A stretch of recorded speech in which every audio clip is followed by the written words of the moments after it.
In the dust-swept lands of the early 1800s, where the line between civilization and wilderness was drawn not by maps but by blood, lawlessness, and fire, the world was a different place. The year was 1812. While America was at war with Britain, far to the south, in the shadowed corridors of colonial Mexico, a new kind of fear was spreading. Not from soldiers. Not from invaders.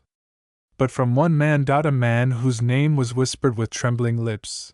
Guadalupe Bejarano. A name etched in the annals of horror. A name few know today.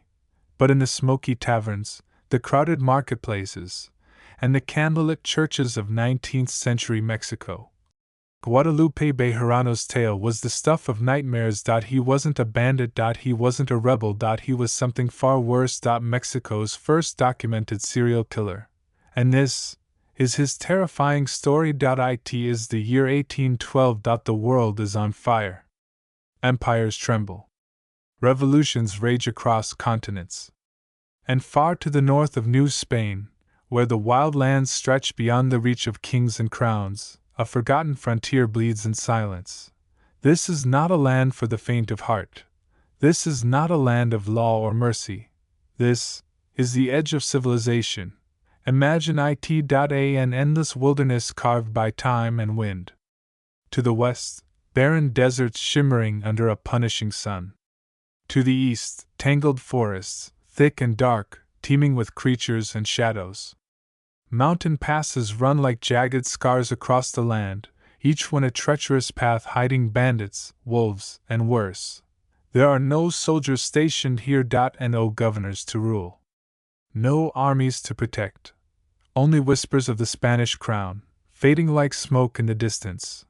For the people who call this land home, the ranchers, the villagers, the tribal nations, survival is not a right. It is a fight. Every day. Every night. 2 years ago, in a small village in central Mexico, a priest named Miguel Hidalgo stood in defiance. With fire in his voice and a banner of the Virgin of Guadalupe in hand, he called upon his people to rise. To rebel. To claim the freedom that had been stolen by centuries of oppression. His cry, El Grito de Dolores, echoed through the valleys and over the mountains, igniting a revolution that tore across New Spain like lightning through dry brush. But revolution does not walk alone. It comes with blood, with betrayal, with famine, with disease, and the northern frontier, distant, forgotten, exposed, was left to suffer the consequences. Without law, without help, the people here became both prey and predator. In the foothills near Durango, in a crumbling adobe home perched beside a dry riverbed, a child is born. Her name is Guadalupe Bejarano. She enters the world under a sky choked with smoke and dust. No midwife welcomes her. No priest blesses her. Her father is gone, taken by rebel raiders or royalist conscripts, no one knows.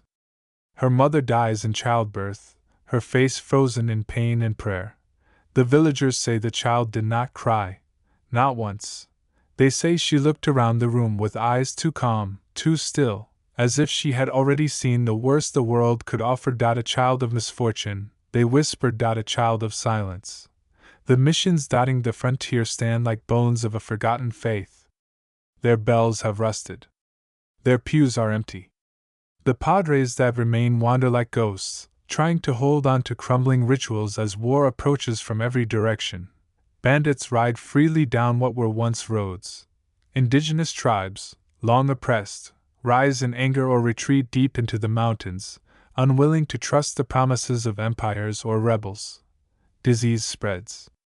Crops rot. The sun is too hot. The nights are too cold. And yet the people remain. Villagers tend goats behind crumbling walls. Women gather water with wary eyes. Children grow up fast, too fast, learning the weight of rifles before the weight of books. No historian writes about this place. No great book records the names of the dead or the brave.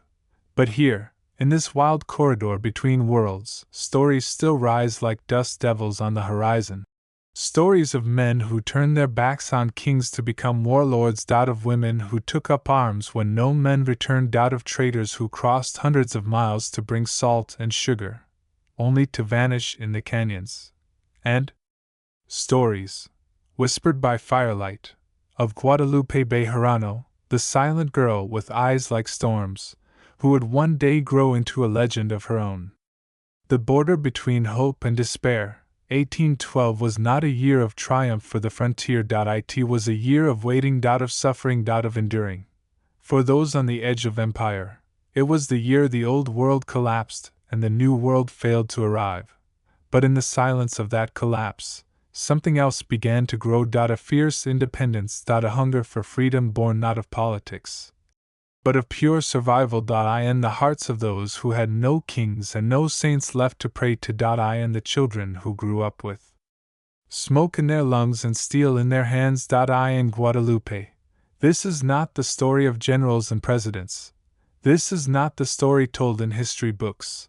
This is the story of the forgotten frontier, the broken, brutal, beautiful land where legends are born in silence and die in the shadows. The story begins in 1812. And it begins with a girl. A name. A whisper in the dust. Guadalupe Bejarano. A child of misfortune. A child of silence. But silence, in the frontier, is only the beginning. In the year 1812, the American frontier was wild, raw, and merciless. Settlements were scattered. Roads were nothing more than muddy trails beaten down by hooves, wheels, and the worn boots of desperate men. The night air carried more than just the howls of wolves. It whispered warnings, stories, legends, and one of those legends began to take shape in the dark shadows of Kentucky and Tennessee. His name was whispered in fear. Guadalupe. No one knew exactly where he came from.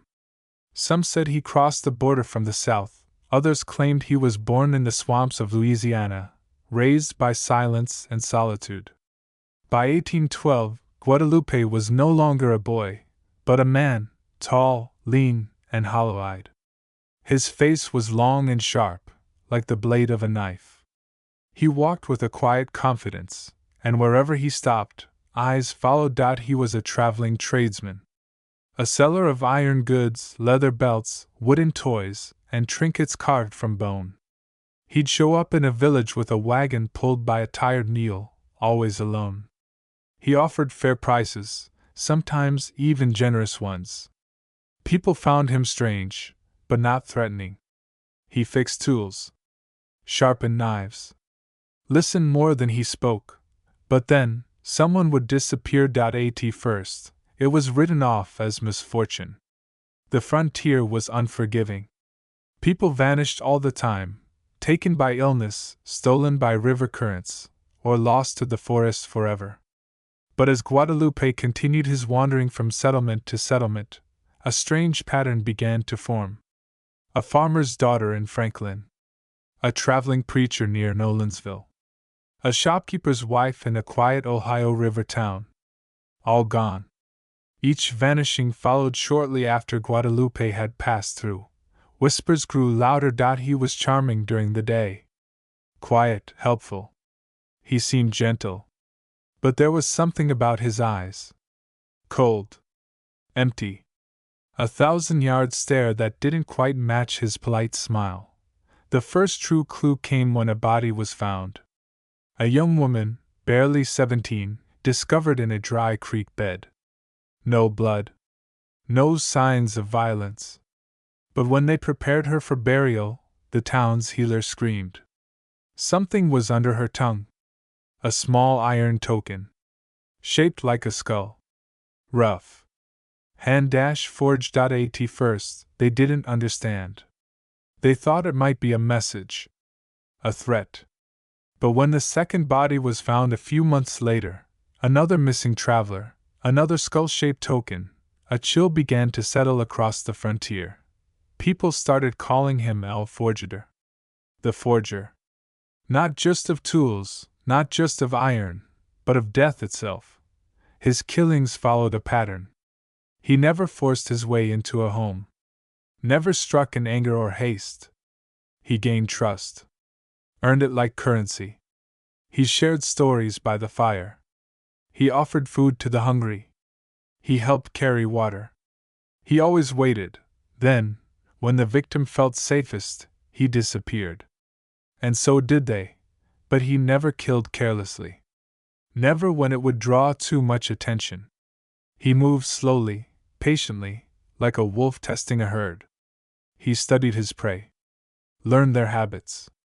Then, when the time was right, he struck in silence and vanished with the wind. The tokens became his signature: iron skulls. No two exactly the same. Forged in secret, heated by his own fire, shaped by his own hands. Some believed he kept a mold, others said he hammered each one anew. They were small enough to hide in the mouth, but heavy enough to be felt. They always bore the same cold weight, the weight of death. Villages began to fear traitors. Doors no longer opened so easily. Eyes narrowed at every new face. But still, the killings continued. Never two in the same place. Always spaced apart, months sometimes. But they continued. He was like a ghost moving through smoke. The law tried to catch him, but the frontier offered no easy path for justice. No wanted posters. No telegraphs. Just horses, guns, and rumor. He slipped through fingers like water. Some claimed he had a reason, that he only killed women who had sinned. Others said he believed the tokens carried the souls of his victims, that he was building an army of the dead. There was even a tale that he had once been a blacksmith, whose wife and child were killed in a raid, and now he punished the world for their loss. But none of these stories were ever proven. The only truth was this: where Guadalupe walked, blood followed. And when he was gone, all that remained was silence, and a skull-shaped token that whispered of his presence. El Forjador was no mere murderer. He was myth. He was fear. He was the cold breath of death passing through the trees on a quiet frontier night, and the killings, they had only just begun. The year was 1812. A time when the world trembled at the edge of change. In the shadows of empires crumbling and revolutions rising, the northern frontiers of Mexico bled silently. These were lands caught between old Spanish rule and the fires of independence. Forests untamed. Mountains untouched. Settlements scattered like whispers across the wilderness. But something darker than war was creeping through the hills of Durango and Zacatecas. A fear without a face. A horror that moved without sound. It began with a rumor. Whispers in dusty village squares. A girl missing. Then two. Then more. In the village of Calchahuites, a farmer's daughter disappeared after dusk. In Mezquito, a merchant's wife was last seen drawing water from the well. In Jerez, a young girl never returned from gathering herbs. Each tale more chilling than the last. And when they were found, if they were found at all, the truth was far more horrifying than the silence that preceded it. 7 women, 7 villages. Each body hidden in shallow earth, or sunken in wells, and each marked by a single token, a carved skull left on the chest of the dead. The villagers were paralyzed. They knew this was no ordinary crime. This was ritual. This was evil in its truest form. At the center of this growing fear was a humble man of God, Father Mariano. A priest who traveled from town to town offering sacraments, and who began collecting details himself. He kept records. Names. Places. Dates. He saw the pattern when no one else dared to. And he feared what it meant. Father Mariano sent desperate letters to Mexico City. To the crown. To officials still clinging to power while revolution boiled across the country. But the government was too preoccupied with the insurgency to pay attention to rural ghosts.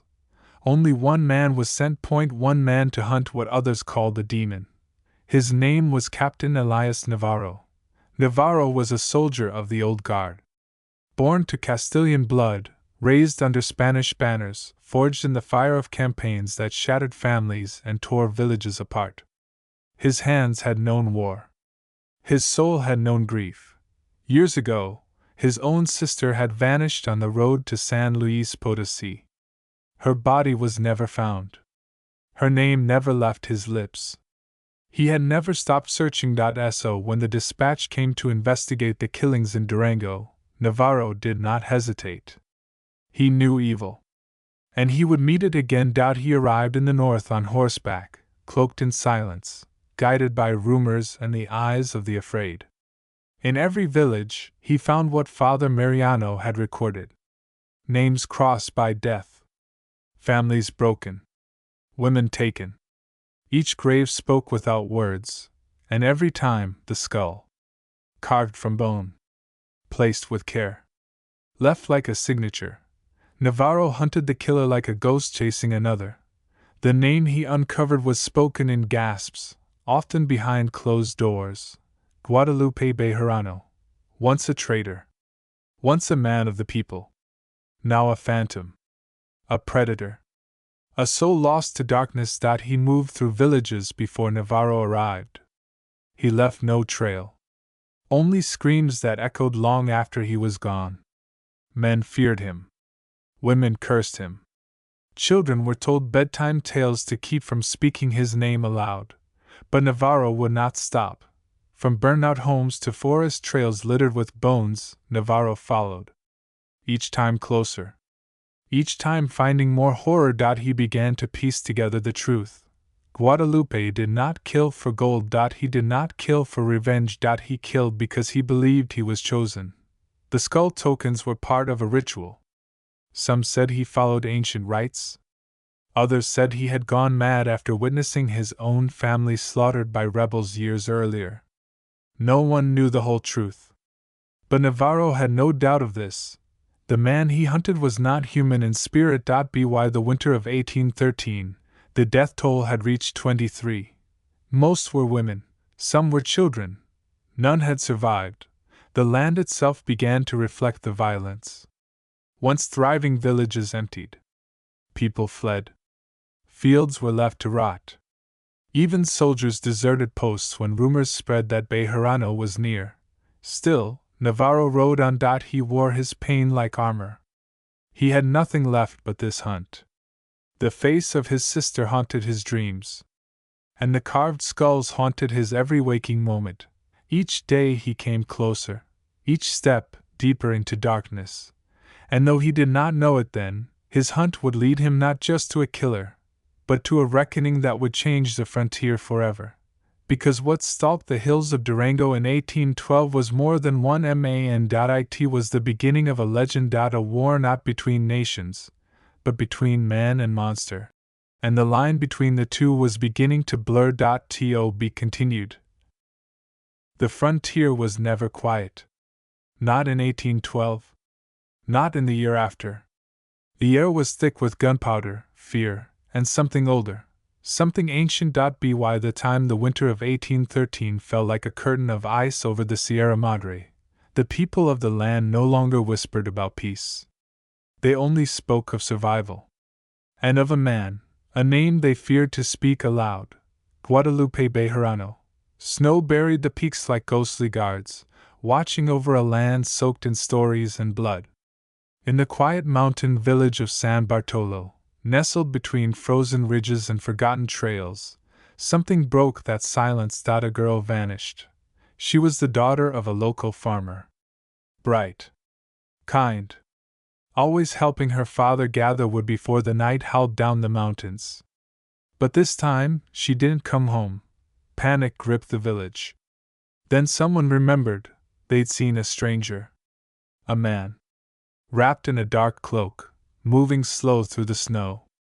Riding alone. The wind seemed to bend around him. It was Bejarano. Commander Rodrigo Navarro had chased this man across 4 provinces. Through dust and drought, across rivers that drowned half his patrol. He had found bodies. Always left behind like whispers. But this time, there was hope. The trail was fresh. Navarro rode through the punishing snow, boots frozen to the stirrups, his horse collapsing twice from exhaustion. He didn't stop. Couldn't. Because this time, he believed she was alive, and he was right. In an abandoned chapel on the edge of a valley, a place even the owls had forsaken, he found her, alive, cold, chained in the shadows of a crumbling cellar. She trembled, her eyes sunken, but when she saw Navarro, she wept. Not just from fear, but from the horror of what she had seen, and beside her, nailed to the rotting wooden wall, was a note. Handwritten. Elegant. But soaked in madness. It read, "You chase death, but I live within it." Navarro stared at the words. He didn't flinch. Didn't speak. But in his heart he knew this was nearly the end. The mountains stood taller that day. As if they knew, Navarro and 12 of his best men marched into the highlands, through ravines carved by time and blood, until they reached it, a forgotten hacienda. Its walls broken, its roof sagging like a dying beast. But inside, a fire burned, and so did something else. Guadalupe Bejarano was there. Waiting. No screams. No ambush. Just silence. 2 soldiers died in the initial exchange. A single shot each. Clean. Merciless. Then silence again. The kind of silence that presses against your ears and makes your heart feel like it's screaming. Navarro entered, gun raised, and found him, not running, not hiding, but sitting, calm, at peace. By the fireplace, sharpening a blade that seemed older than time. He looked up, his face pale, eyes black as the void, a twisted smile on his lips. He said only one word: forged. What he meant, no one ever truly understood. Some say he forged his fate. Others say he forged death itself. But whatever he meant, it was the end. Navarro's men seized him, shackled him in thick iron chains. They marched him to Durango, a journey of 7 days. People spat. Some prayed. Others crossed themselves, afraid to even look him in the eye. In Durango's central plaza, under a sunless sky, they hanged him. No final words. No plea. Just that same smile. Afterward, his body was burned, turned to ash, carried by the wind into the valleys and bones of the mountains. But that wasn't the end. They say, even now, when the sky grows heavy and the wind turns cold, on moonless nights, if you stand alone in the plaza of Durango, you'll feel it, not just the chill, but something else. A whisper. A voice carried on the wind. You chase death, but I live within it. The frontier of 1812 wasn't just a land of muskets and manifest destiny. It was a place where men wrestled with myth, where fear walked beside courage, and where some names, like Bejarano's, never truly die. They live in the shadows. In the stories, and in the wind. A place where borders were drawn in blood, and where silence often followed the sound of a musket. War raged across territories. Nations were being born, broken, and reborn. The United States and the British Empire clashed in the East. Spain clung to its final threads of power in the West. Mexico was inching toward revolution. And in between it all, vast stretches of wilderness stretched like scars across the continent. In this brutal land, law was fragile. Justice, often blind. And mercy, was rare. This was the world Guadalupe Bejarano lived in, and this is where his name became a whisper of fear. He wasn't a general. Not a revolutionary. He held no political title. No army marched under his banner. Yet his name would come to stain the soil more deeply than any flag. He walked alone. And when he came to a town, death followed. At first, the killings were brushed off. The frontier was dangerous. Men vanished. Women disappeared. Children died in the night, and no one asked too many questions. Wolves were blamed. Bandits. The wild. But slowly, patterns began to form. A family murdered along the Rio Grande. No gold taken. No cattle stolen. Just blood, and silence. A traveling merchant found beside his wagon. His goods untouched, his throat carved like a ritual offering, children gone from a village, only for bones to be found in the hills days later, and always someone remembered seeing a stranger. A man with cold eyes. Quiet. Polite. Forgettable. Guadalupe Bejarano. The fear spread like fire through dry grass. By the time his name began to circulate, it was already too late. He was gone. Moving. Always moving. From camp to camp. Town to town. Leaving horror in his wake. The governors issued warnings. Soldiers rode patrols. Posters went up. Rewards offered. But he was never caught. And no one knew where he came from. No one knew why he killed. Some believed he was possessed. Others said he was a ghost himself, a demon sent to punish the frontier for its sins. But he was real. He was a man, and he became Mexico's first recorded serial killer. In a land already torn by war and revolution, Guadalupe's killings were not driven by power, money, or politics. They were driven by something far more chilling: desire. The desire to cause pain. To watch life leave a body. To become death itself in a time where death was already too common. The people of the frontier learned to fear more than armies. They learned to fear the stranger who rode alone. They learned to fear the man who smiled too gently. And then, he vanished.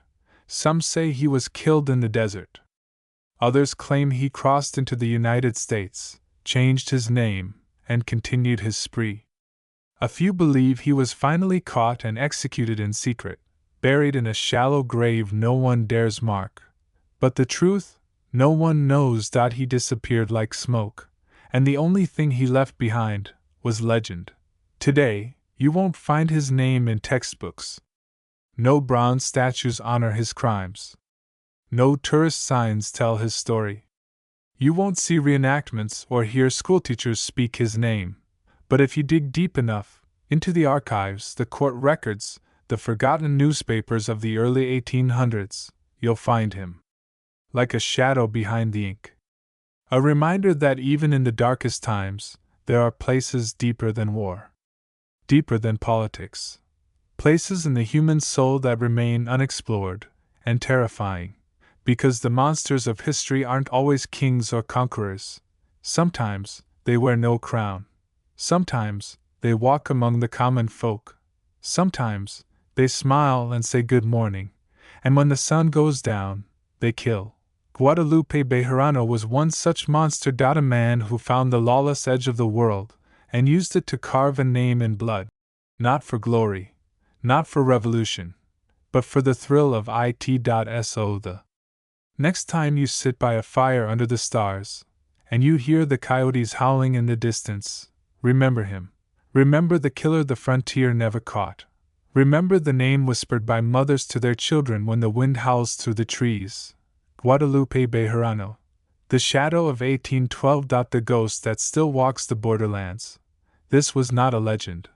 This was real. And sometimes, the most terrifying stories are the ones that are true. In the year 1812, the American frontier was more than a border. It was a breathing, living thing. Vast. Wild. And unforgiving.